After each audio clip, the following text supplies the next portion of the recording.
Riverside FM. You're listening to the 2400 Block Podcast with Johnny Rubes. Hey, John Lou Diamond Phillips here. LDP in the house. How you doing, brother? All right, hello to all the viewers and listeners on all the streaming platforms, including YouTube and Spotify. This is Johnny Rubes, and welcome to the 2400 Block Podcast, in which a wide array of topics are discussed and brilliant personalities are featured. Now, today's topic will be on self-improvement, and we're also going to talk about his book. So, our special guest is none other than psychotherapist and humor author Briton Kolber, who hails from Seattle, Washington. How are you tonight? I am so good. Awesome. Thanks for putting in the effort on joining me here this evening. Now, right before we go deep into the topic of self-improvement, tell the audience briefly about yourself. Oh, the thing about me, well, I'm just kind of a weirdo trying to get my, figure my way around in this world. So I wrote this book that's a little bit kind of like me, but kind of not. And so I like to write. I've done sketch comedy. I've been a psychotherapist for about 10 years. Oh, wow. 10 years. So it's kind of a little bit about what's happening for me. All right. Okay, so I also got some interview questions that I want to ask right before we go deep into the topic here. Yeah. But what got you into becoming a marriage and family therapist in the first place? Just kind of being me. Like I would just see people having arguments, and I would see like this perspective and this perspective, and I'm like, is no one else seeing this? Like eventually I was like, excuse me, can he said this and she said that, and like, oh, I didn't see it that way. So it just like, even when I was like a really little kid, I would like see stuff. Like my parents would fight, my brother and my mom would fight, and just started being uncomfortable noticing stuff and seeing stuff until I was like, I guess I'm going to start like saying something, seeing if I can help. That is what I've been most of my life, is that I was always the casual observer. Even to this very day, I am still the observer as to what's going on in my surroundings, seeing people, acting the way they are, being it that they're in their own community, and that's where it starts right there. The family, friends, what have you. So, Well, ever since I was like 5, I started like trying to figure this out. Like my mom was years ago, my mom told me, like, ever since you were like a little kid, you were like, I want to figure this out, and it really has helped me to be curious about, like, kind of like what you're saying, like, well, how does this work? Why is it, why are people like this? Why do people not understand each other? Stuff like that. It's even more sensitive now, being that social media is around. So there's so many communities out there. But I remember back then when it was just simple, and it was just like maybe 1 or 2 communities, depending on how each one of us were brought up. And it just wasn't as exponential as it is now when it comes to problems and issues, and seeing how the influence is when it comes to social media. Well, it goes deep. Like it's like if who I am means I can't even talk to you. Well, we can't have a conversation. If my identity rests on you're evil, well, how do we find common ground from that? It's just not possible unless we find a way to like listen. Really. Like with a little compassion and a little open-mindedness, which is hard. It's really hard sometimes. The worst part is that, we're identifying, everybody being different. But the thing is, don't you wish you just want to know why everyone is different? Don't you wish that you can just be the listener and seeing what their point of view is, where they're coming from? But a lot of people just don't have the patience for that, especially in the news, where they just go over the person that's different from the interviewer. Yeah, it's true. It's kind of difficult. I think it's going to take a while before we can figure out how to listen, how to treat someone that has a really different point of view as they get to be human too. All right, so yeah. You identify yourself as a geek, huh? Yes. What things you like growing up? Sorry, what's the question again? You identify yourself as a geek. Yeah. So, what things did you like growing up until now? Oh,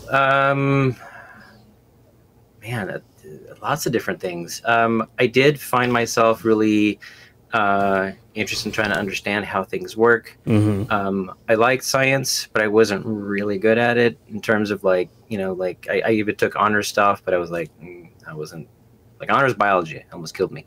But I like science fiction. I like comedy. Like there's something about like Dune up there. Yeah, I was about to say. Amazing film. Yeah. Jodorowsky, when he tried adapting Dune, that's a really interesting documentary, like a whole mess that led to like a lot of the cool films when I was growing up in the 80s. If that mess hadn't been tried to be made, like Alien, Star Wars, a bunch of like the stuff that was like really cool in the 80s, just it wouldn't have been the same. He brought those guys together. So that kind of stuff, that just really lights me up. But the funny stuff, like Monty Python, once I figured that, like I started having a connection to that. Obviously Saturday Night Live, but like Monty Python was really just like, what is going on with these guys? That just lit me up as a kid. Yeah, and Benny Hill got me laughing as a kid as well. Yeah. Yeah, exactly. Yeah, the things for me growing up, you mentioned like Star Trek. I was into, of course, Star Wars. Every kid was into Star Wars. Totally. Was into those Marvel cartoons that showed up on TV. We had the best cartoons back in our day, didn't we? And then Saturday morning was a very important ritual. Yes. Right? Yes, indeed. I wish they brought that back, but too bad they got the news replacing that now. Yeah. Were you into like Dungeons and Dragons? I know some of the kids my age back then were into it. I got close to it. Like I played it like a couple times with friends. I think I missed out. Like my brother did. He played with some folks all the time, but it wasn't part of my scene. Is that something you got into? Almost. Very close. Almost. Yeah. I think there was some disagreement between me and that fellow, and all of a sudden our friendship kind of like dissolved. I think we were in the middle of watching V, whatever it is on TV. I think it was V. Yeah. Which was a breakthrough back then, Yeah. Yeah, and then after that we just never talked anymore. Yeah, so hopefully he'll find me one day. Maybe he'll find me on this podcast. Maybe he'll reach out to me. Who knows? Right. Yeah, that was a freaky story. Like, that's cool. Like, the way things were back then, that's reminisce too much, but, like, there was, like, things that were on, and everybody talked about it. Yeah. Like, that, like, everyone, like, seemed like everyone saw it, or knew someone who's, had, like, was really, into it. It's like, right now, it's like, have you seen this thing? Like, it's amazing. I have no idea. I've never heard of it. Like, there's just so many different channels of stuff, and it's amazing. Yeah. But we don't have that shared, like, did you see what happened on V last night? Oh my God, did you remember? Like, he took his face off. We don't have that right now. That's okay. Yeah.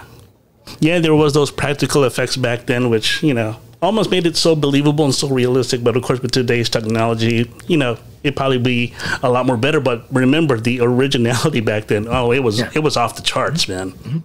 Yeah. It was really off the charts. I think right now we're having a little bit of some superhero fatigue, and I'm honestly having superhero fatigue right now. I cannot bear watching any of those anymore. I don't know why. Yeah. Ever since Endgame, I just given up. Same. I feel kind of bad about it. Like Endgame was just like something just like that was a pause. Like Tony Stark. Okay. Yeah, but like I'll see Guardians of the Galaxy, Volume 3. I just haven't yet. My heart's just kind of okay. Something paused. Yeah. I think that was the last one I saw was Guardians of the Galaxy 3. It was okay. It was a pretty reasonable ending. Of course I won't give away the ending, but it's pretty reasonable for me. Yeah. Enjoyable at best. Yeah. Great characters. Yes. Great characters. And the music. Takes us back. Yeah. Yeah, that's true. All right, so moving on here, I see I see your top specialties, man. So you specialize in like relationship issues, depression, and anxiety. Wow. Yeah, that's what people are really going through right now. I mean, lots of other things as well, but like, I deal with a lot of folks who work in tech, especially in this town, and like, we got people with like imposter syndrome. Like I shouldn't be here. I'm not. Who am I to be paying? Getting paid this amount of money. I'm just some guy, and depression. Like, it's been hard. It's been hard like the last few years. With how COVID affected people, affected their relationships. A lot of relationships just kind of like crashed and burned. Yeah. When somewhere in the middle, maybe the first 6 months of pandemic, like every night there was a couple like, just on my block where this woman was just screaming at the top of her lungs, "I'm done! I am so freaking done!" And I was just like, oh, I wish I could just go talk to these people. Like, hey, maybe we can figure this out. What's happening? But like, someone was really depressed or anxious, or like they just fed up with each other and couldn't talk. There were some rough times. Oh man. So, that's my specialty. That's what a lot of people are going through, and we help people figure out like what's wrong. What are you focusing on that's keeping you so sad? Maybe there's something we can do. Maybe there's some habits you can change. There's a lot of stuff. There's a lot of stuff that we can do to focus our attention, so we're not, thinking about like what could go wrong, and what's wrong in our lives. I'm not saying that, trying to, be delusional. There's nothing going on, but it just, there's usually more that we can do. Yeah. Than we realize. Is that, you have any intimate familiarity with that? This sort of like. I can tell you like spurts of my life story. Okay. I can tell like in little details. I've never talked to a therapist before, so this is going to be like really cool. And then especially everyone out there hearing me out. So this is going to require me to drink a little bit of some water right before I go on. I'm not licensed for Illinois, but we can do this. Yeah, you have my permission. Okay, so it's like this. I was born in Japan, and I was such a happy baby. I was always passed around from one person to the next, some of which were Japanese, and I was introduced to a wonderful world. It was a very, very clean environment, a wonderful society. But too bad it didn't last long. My dad was in the Navy. He had to move on to his next assignment, which took us to near Busan, Korea. And we had fun over there. We were able to establish relationships with other school children who were from the Navy housing. So it was very easy for us to acclimate. I was able to make a lot of friends. Of course, the happiness prospered. And then, here we go. I went to the United States in 1980. I was about almost 6 years old. And this is for the first time in my life I get to see my parents sort of like struggle a little bit, because it was still hard to adjust to the life in the U.S. And then for me, I had to go to school. I saw the way the kids are. This is no longer the Navy housing anymore. These are like kids. It's just different. The feel is different. They treated me so bad. I'd never been treated this bad. It was so terrible. It got my self-esteem down. They would bully me. They would call me names. Ah, man. That sucks. It does. And then I'm sorry to hear that. Yeah, and then we went to a new neighborhood, and I went to school there as well, which was like maybe a block away. I went to that school, and it just continued on. The bullying, everything. And from there, it just seemed like the kid that once was in Korea, who was rolling down the hill in a box, who was just jumping for joy and super energetic, has all of a sudden become a shell of his old self. And Britain, this is continued on from my elementary school years to the middle school years and even to the high school years where, I was the minority. And it just gets worse when you go from this young kid all the way to high school. You still get bullied just because you're the quietest guy. And I wish I could, unleash that energetic self that I have had, but of course I was so afraid to, and the fear just seems to take over me. And I honestly, Britain, I just never been the same up until adulthood, up until now, even at 48 years old. I don't really have like very close friends. Even though I have this podcast, I don't really have like super close friends. I only have like a little small circle, which consists of family and maybe even some of my old classmates who knew me well back in elementary school. I still keep in touch with them, and those in high school as well. Yeah, but it's relatively small. I don't even get any phone calls on my phone. Look, it's on and no one's calling me. Except my girlfriend who would say, pick me up. But that's about it. Yeah, that's rough. I mean, I haven't had like the really bullying experience, but like, I mean, like I feel like we have there's a little bit in common. Like the being from another culture, you come to this one. Yeah.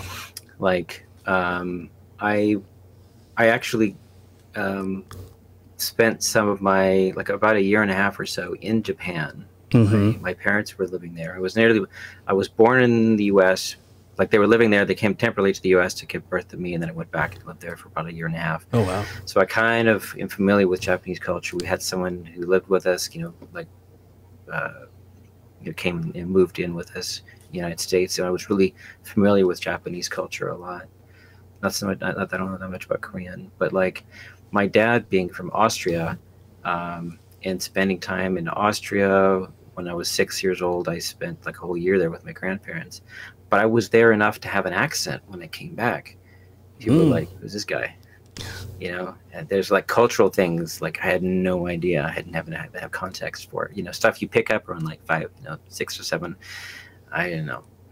So I was quiet because I didn't have like a full grasp of like what was happening in English sometimes. So, it just it helped me become more empathetic, but also be an observer because I'm not always involved with what's going on. So I'm just going to sit back, try to figure out what's happening. Yeah. But bullied, that sucks. Yeah. So, I was depressed, but I've never spoken to anyone about it, not even my parents. Yeah. So Mom, if you're hearing this now, I'm talking to a psychotherapist. So this is my first time in my life I'm talking to one. I guess I need to talk to one right now, and I'm glad he's here as my guest. Oh, that's a pleasure. I hope that this is kind of like, whatever happens, maybe this opens a door to like, maybe I'll bite, we can find someone and like, chill and like, hey, this is what happened to me. Maybe I can, you can create a new story for your life. Yeah. I think that's one of the things is like a lot of people get stuck in the story they tell themselves. Like, my life is always going to be terrible because of this. Yeah. Or like, this is always going to be like this way because of what happened to me. But it's so powerful when we can start to create like a new meaning. Like, like I learned from this and I'm going to help other people. Or I suffered this way, I suffered with depression like this. So that means I know what it's like, and I can share what I've learned and explain that to people.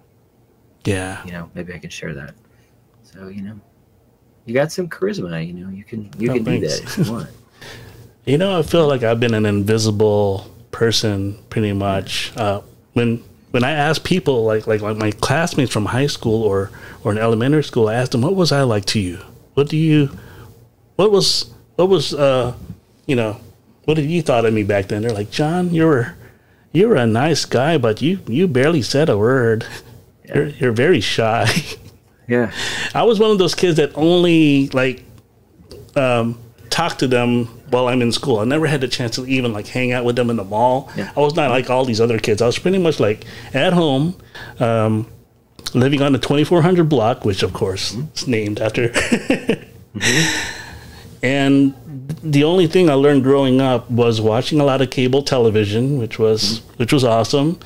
But unfortunately, my parents weren't really communicated with me because they worked a whole lot. My dad was always on overseas missions, and my mom would come home from like maybe 8 to. We'll be out from 8 to 6, so we want to see her for like the whole day, and it's pretty much just me and my brothers just hanging out, just watching TV. We can't even go out.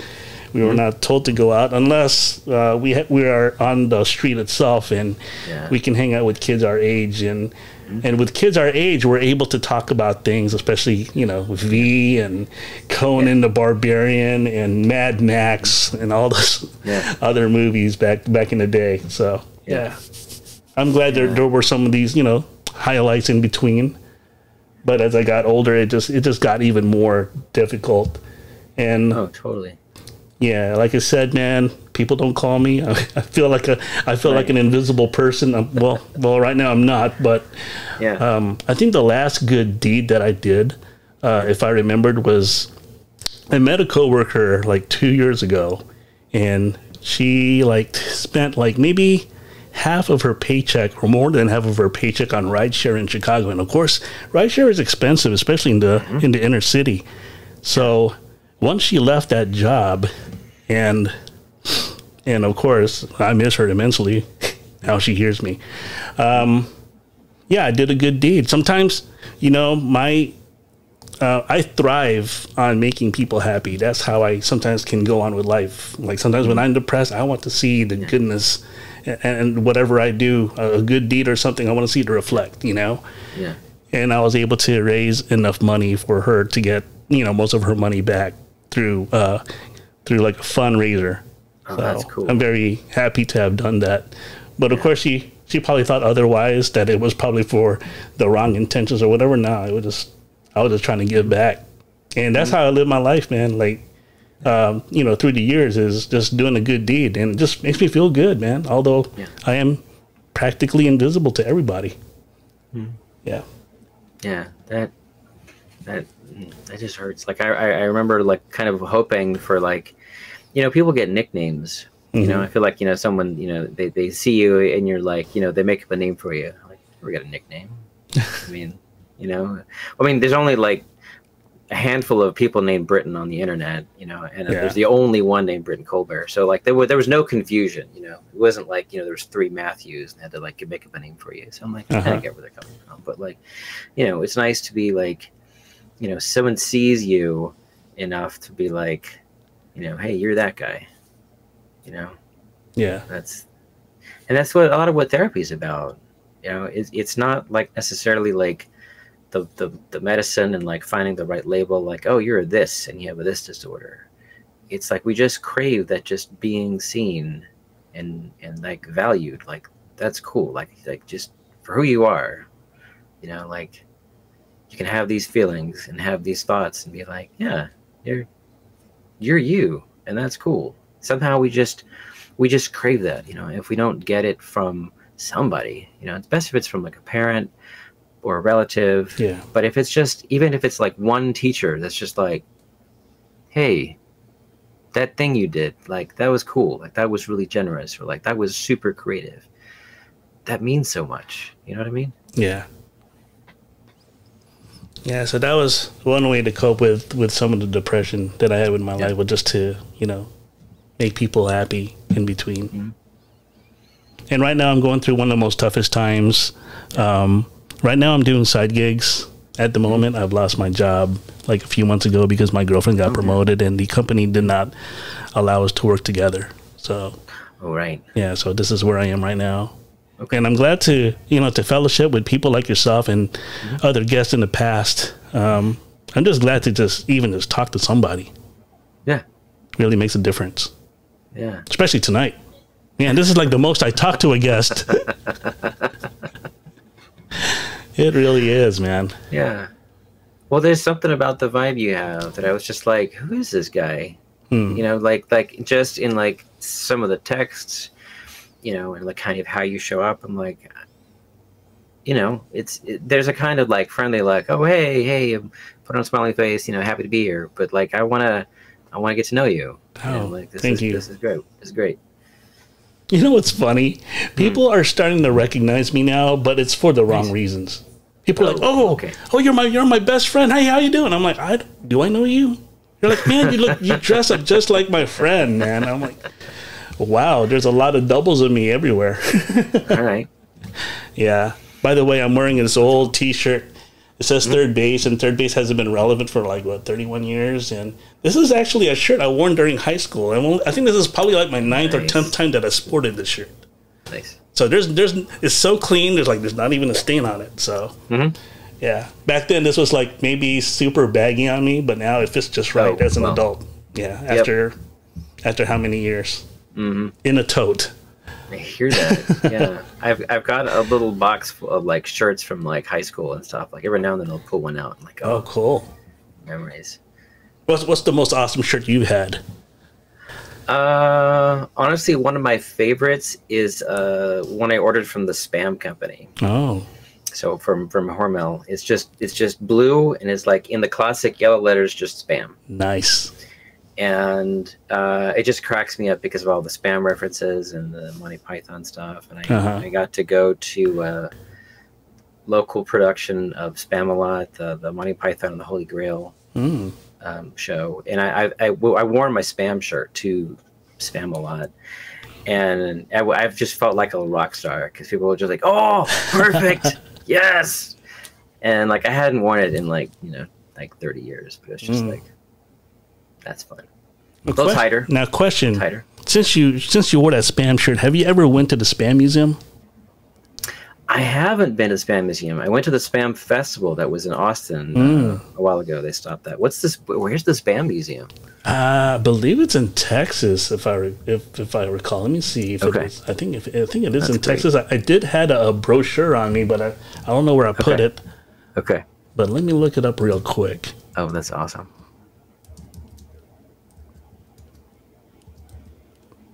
It is in Austin, Minnesota. Okay. Oh, that other Austin. Okay. Yeah. Okay. Very cool. Yeah, it's an interesting product, interesting history. But yeah, so that's probably my favorite shirt. I mean, I've got some others that are cool, but that one is just like, no, that is choice. This makes me laugh. Maybe next time you might put it on if we ever have a follow-up conversation. Fine. That'd be great. And I could probably put on my old Michael Jordan 1991 shirt. Yeah. Nice. Yeah. I'm kind of rocking this. This is like some illustrations from my book. Oh. I had someone on Etsy like make a shirt out of it. But like this is. Oh my gosh! Wow. This is Edwin, and this is Daedalus the pufferfish. Here's Otto the octopus. And I was just like, wow, that would make a good shirt. And then, boom. Wow. Did you do the illustrations? No. It was this fabulous illustrator named Nicoletta. And I discovered her work and kind of made the proposal like, hey, do you want to, are you interested in doing this? And we spent a while in character design. Both my kids gave feedback like, no, that looks weird. Like the eyes are wrong in that. We're like, all right, like this. And it was just like, wow. It was perfect. She did such a brilliant job. Awesome. Super excited about it. That was a great thing to work on with my kids. Just be reading like adventure books and comedy books that they're into, and like, but I could do that. That was actually my next question. What inspired you into writing the book Not Fishing Enough?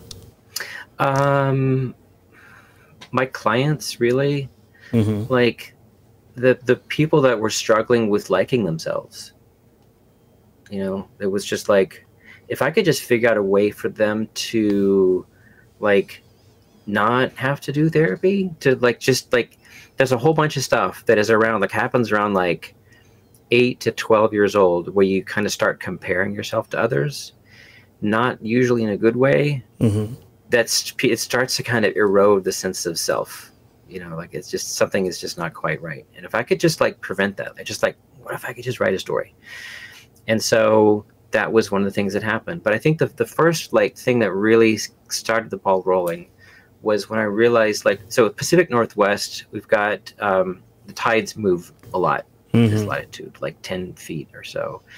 and you've got these tidal pools, and walking around you'll see stuff in the sand, but every now and then I would see like what looked like half a crab. And I was like, oh wow, well, I guess that one didn't make it. But I did a little research and I looked into it, and a lot of the times that's not actually a dead crab, that's a crab exoskeleton, so they molted right out of it.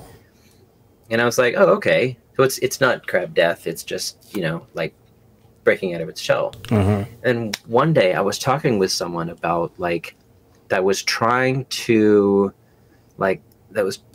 grow, like they wanted to be trying some new idea, or like what if they believed in themselves or something, and then they were struggling with it, but it was just uncomfortable. They just looked kind of squirmy, even like while they were talking about it. And I was like, well, what if it's like you're like a crab, and like you just get a little bit, you become too big inside for the life you've been leading, and you just need to kind of like break something to just make some room to be who you are now. Like you're like that crab shell on the beach. And it was just, and they responded so well. I'm like, okay, that's a keeper. I'm gonna write that down. And so like that metaphor kept coming up. Like, how do you help someone who's like trying to grow, but like, no, I can't. I could never, I could never ask her out. I could never get that promotion. Like I want it, but like I don't know if I am really good enough. Just getting people to start. That really inspired me. Does it make sense? You kind of feel what I'm talking about? Yeah. Sometimes when it comes to things, like especially when it comes to like a job opportunity, sometimes I say to myself, man, I'm not good enough. I don't think this is gonna work for me. Yeah. I'm saying, like I understand you. I'm not saying I agree with you. Like maybe you can. I want to. I'm that biased in that way. Like I want to figure out like what's in your way. For you to believe that, or what would happen if you were the kind of person that could believe that. What if you could? I just need to get over that mentality that I've endured through the years. See, that's the thing. That's the thing that just keeps knocking me all the time. Just the fear, just after being picked on, feeling inferior. I don't know, just totally. And my parents not really too involved. That makes it even worse when I don't have that many friends, and then I'm also having parents that cannot really clearly communicate things with me, unless of course I screw up, and I'll hear an earful from mom. But other than that, man, I've done things all mostly on my own, and just being mostly the quiet, casual observer that just observes things around them, doesn't really say much. Yeah, you were so not alone in that. That whole thing about that cultural experience of like being quiet. But also reminds me, I studied Japanese in college. And one of the cultural things that stuck out for me was this thing about being an individual in Japanese culture. Like there's a lot of cool things that come out, and I don't know exactly like how that works with like, this amazing Japanese culture and animation and stuff like that. But the phrase has come over and over: the nail that sticks up gets hammered down. Like that's how individuality is treated in Japan. A lot. Like if you stick out, well, you get readjusted to fit. It's a beautiful homogenous culture. Like wow, cleaner, what a they work better. But the individuality, I would chafe at that. That sounds uncomfortable to me. That's really important to me. Yeah. I can only imagine like what kind of stuff you picked up about like how to be a kid there, and how that was like, who's this guy? When you were in elementary school. Yeah, that's what makes sense to me. The really cool part is now, Briton, is that I teach these two kids on how to play tennis, and then they're going to school, and I give them a few advice here and there, and how to go about their life. I always keep telling them, don't be like me. I always keep giving them the best advice possible. Especially they're kind of shy right now, but I keep telling them to come out of their shell. Yeah. I mean, it feels good too to give them that advice. It's almost like you're also pushing myself, as well. It's like I live vicariously in them or something. Mm. Yeah, that's so true. Yeah, it's one of the most satisfying things about this gig. It's like it's a privilege. It's a blessing or whatever to be able to just be with someone and let them be comfortable enough to start coming out of their shell, saying like, well, this is me, I'm like this. Like that's that's part of the story about Edwin is he's growing up isolated, like he's isolated because he doesn't even know he's a crab. He's just thinks he's a really crappy fish because like that's whoever, there's no crabs around, like he has no other example. So he's just like trying to do his thing and fit in, drape himself, his claws up with seaweed. Claws are apparently shameful. He's not, what kind of fish eats with his fins? That's messed up. He can't even swim right. He's got to take swim lessons. But like, when he sees someone, sees like a crab, like a claw, like, hey, wait, that looks like me. It gives him hope. He starts to question. Like, what if there's more to this? What if there's more people like me? And I think that when you start to see like other people with the same struggle, you start to see other people that are like you, they look like you, have a similar story as you. You start to believe like maybe something else is possible, Yeah. Yeah, even throughout, parts of my life, I can relate with people who are sort of like going through the same situation I am. Some of them are like very reserved, very shy. Sometimes they are unable to express themselves. I remember the one lady who would forever change my life. She's passed on now. She died really early. She died at 33. I think she died of like a thyroid storm. But she was the one that would tell me, John, let it all out. Scream, Yeah. Tell the world, just, don't be ashamed. Stand on your own ground.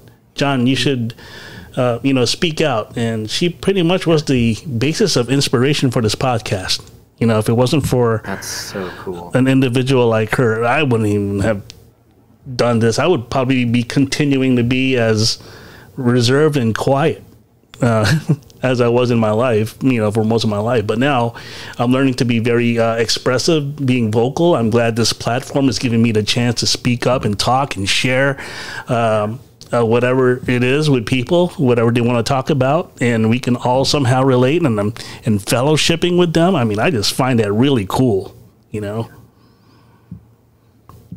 Yeah, that's amazing. To me, it's like the best form of therapy for me right now.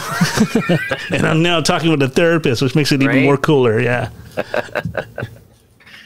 Yeah, it's true. I mean, I had a couple of folks like be really inspirational like that.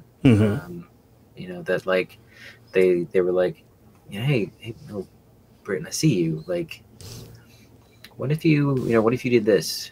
You should go ahead and write, put your story in for this writing competition. Like I won like elementary school something. I won season tickets for a writing contest to a place that doesn't even exist anymore. But it was an awesome theme park in Houston at the time. Yeah. So it's so cool when someone's like wants to lift you up. It's a great experience. Yeah. Now, has this ever happened in life, like someone just like lifts you up and it was like maybe a person you may have seen on television or in the movies? You ever had that feeling of meeting somebody you're and you're just setting me up for a shot right here. Okay. This is unbelievable. Okay. So, okay. I talked about Monty Python earlier, right? Okay. So one of the most noticeable guys, John Cleese, the tallest guy, and the guy who does the Ministry of Silly Walks. Yeah. He's that lanky guy. So I just thought he was cool for ages. And there was one of these like meet and greet a celebrity thing during the pandemic, and it was like, ask him a question or like tell him something. You've got like a couple minutes, go. And I'm like, yes, I'm totally signing up for this. Well, somewhere in there, I had sort of practiced not freaking out at being like fanboy. Yeah. Like, oh my God, I love your stuff. You're the best ever. I had a couple of like celebrity experiences. I totally blew it when I met Christopher Lloyd like 10 years ago. I was like, I couldn't stop getting like 40 million gigawatts, Marty out of my head. I had just bow out. So I was ready. So I went on this call and I was like, hi, I'm really glad to meet you. I think you and I have some things in common. We have this interest in humor and psychology and philosophy. And then, we talked for a few minutes and it was polite. He was like, I'll tell you what, I'm going to give you my email address and send me an email with your phone number and I'll call you. I was like, wait, what? And so, I was like, I had the call. It was nice to see you. So sorry. I've got to move on. They're giving me the bell. I've got to move to the next thing. And I'm like, all right, cool. And then, like, a little while later, I get a phone call from one I don't recognize, a number I don't recognize. I'm like, okay. And I start talking to John Cleese for like 30 minutes, like one of the coolest conversations ever. Like it was like. Not an outright uplift, but it was just like, well, if this guy wants to, thinks I'm interesting enough to talk to, well, what else can I do? So that gave me like a huge lift. So I've since, I don't know for like really buddies, but he was in Seattle. And I went backstage to like hang out with him and some other friend of his, and it was bizarre and awesome. But at the same time, there was this like, and how do I know you again? And I explained the story. Oh yes, that thing. And it was still kind of like, I don't know how I talked myself in here, but like he's cool and I'm cool, with each other. But like that was just a really amazing moment of like starting to kind of believe like I could make something of worth, and get it, get in something that people would like. And so, in a way, that connection has been huge for me. Oh, nice. Yeah, I've had some instances with meeting celebrities. Well, this one is like I didn't really like meet him, but he left me something, and he did it for my friend who was on his pretty much last month's living, which actually turned out to be another year or two. Another year or two after I sent. Actually, I was on Twitter, and I was trying to request something from any of the Trekkies if they ever read This One Wish, and for them to make a video for my friend who was on his deathbed, and he was a Trekkie for life, and one of the actors stepped up, and it was none other than the Brent Spiner, who played Commander Data. That was so nice of him to leave something for my friend, and so he wanted to know what my friend was requesting for, and it was for him to sing Blue Skies. That was from the Star Trek Nemesis movie.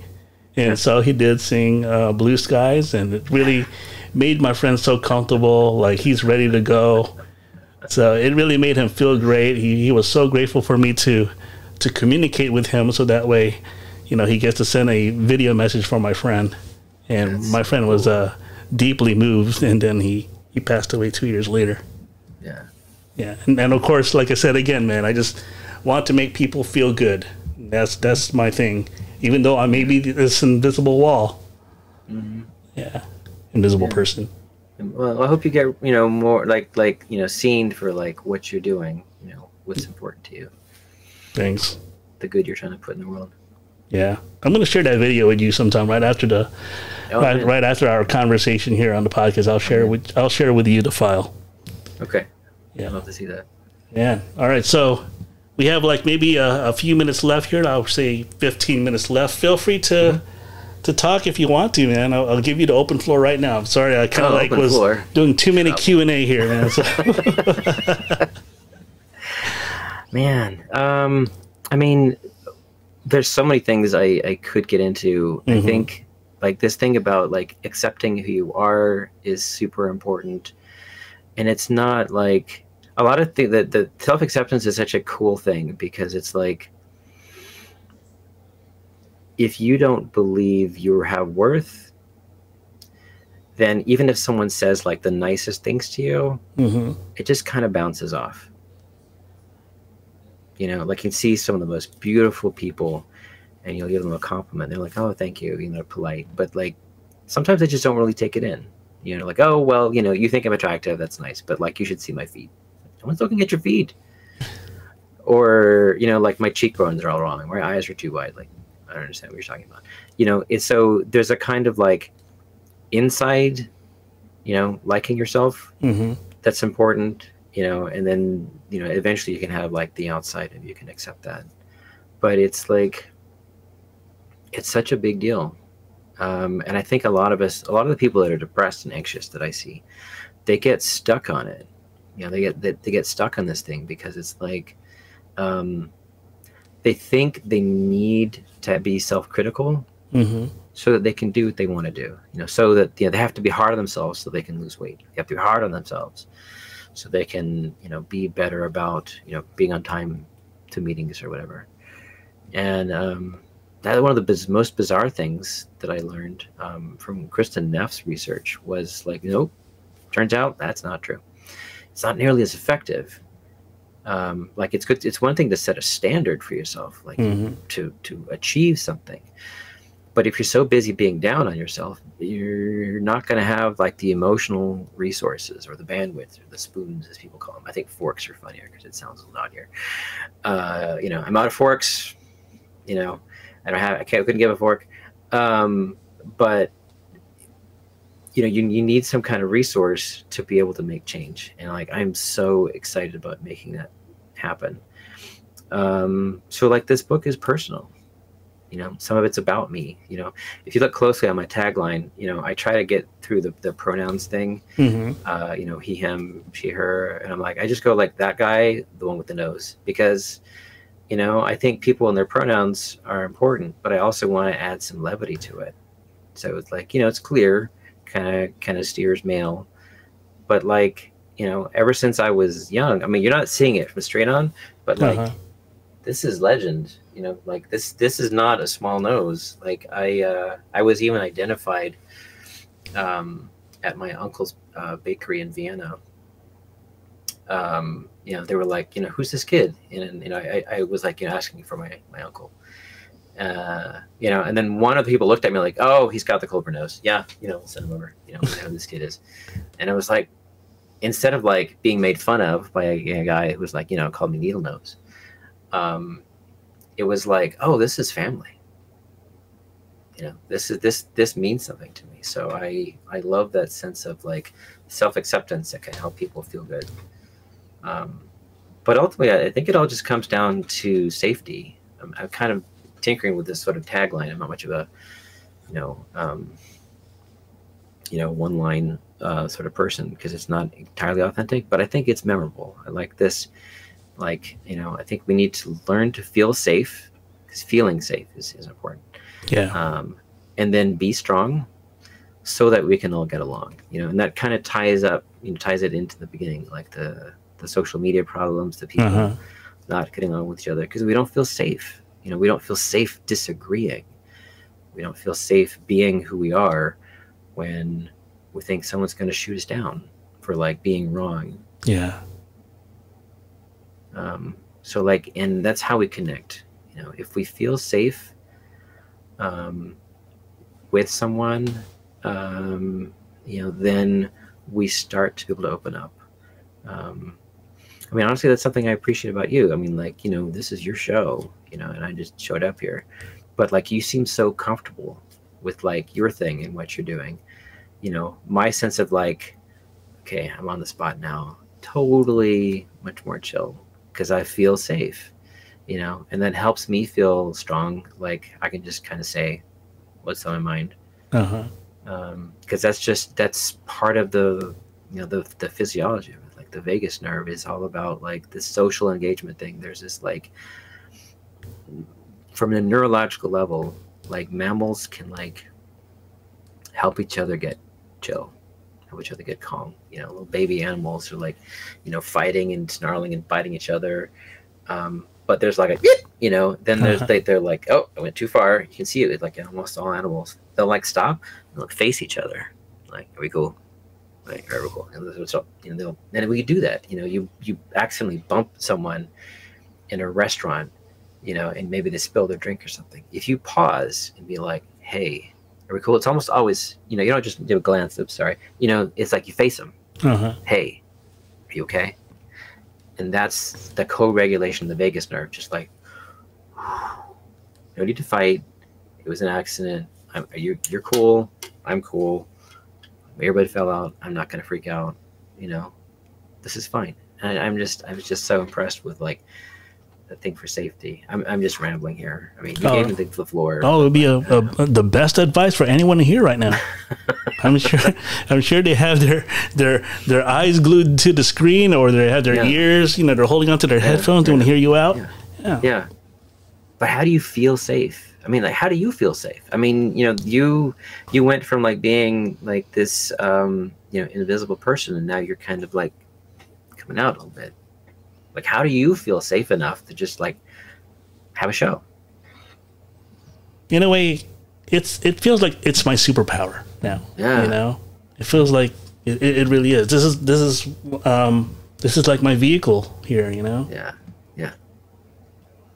Just a way for me to start opening up a lot more, and maybe as seasons go by, maybe I'll be a bona fide pro at this. Yeah, we got to keep in touch. We got to keep in touch. I definitely would like to, you know, keep in touch with you throughout time. Same. This is great. Yeah, this is great. This awesome fellowship tonight. This has been an absolute blessing. Cool. It really means a lot. Amen. Yeah. Same. Yeah. Yeah. So, I mean, how do you want to wrap this up? I'm happy to chill some more. You know. Yeah, I don't want to get in the way of your family time. I know you have a wonderful family, wife and kids. They're good. They're good. You know, they've been. You know, I played some games with them earlier.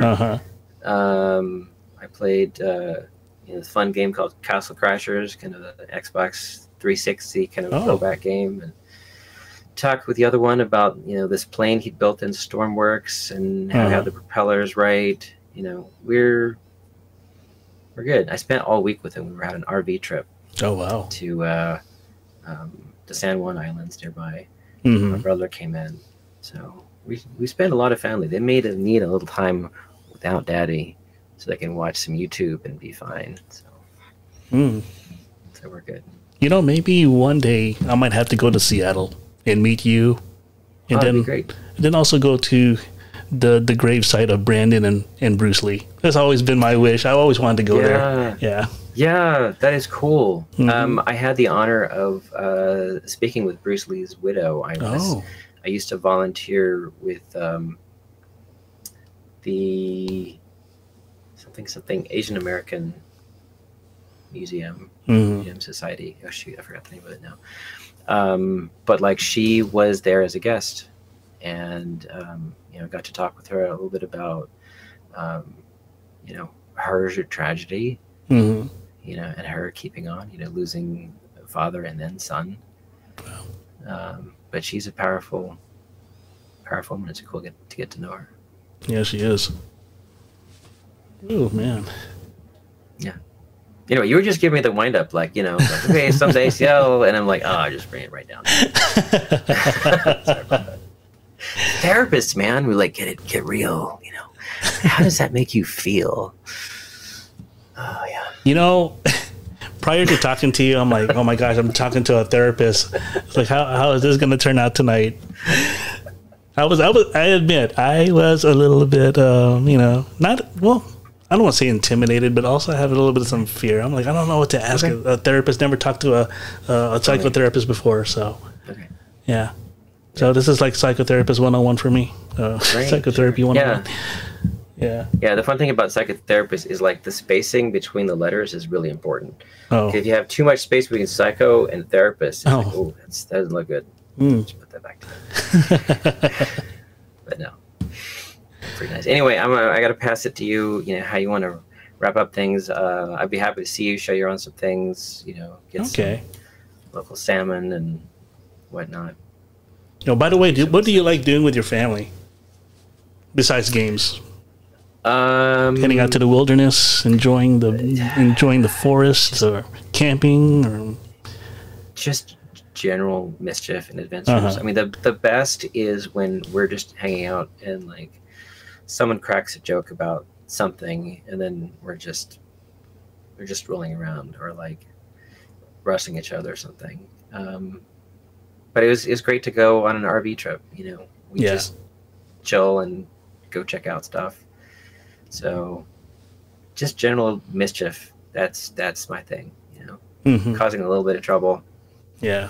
Some laughter involved. That's my thing. For me, I just love traveling. Especially being in a place somewhere else, putting aside your problems, whatever it is that, clutters the mind, and just to have that sense of adventure. Just a few months ago, I went to, well, not really a few months ago, a few months ago, Memorial Day weekend. Went to, the Smoky Mountains in Tennessee. Great place. Cool. Yeah. That's great. Mm-hmm. Enjoyed walking that long bridge. I was kind of scared of heights, but then I conquered my fear. I'm like, I can make it through this. Yeah. A really amazing thing, if you get a chance to see it, is on the other side, near Seattle, a few hours away though.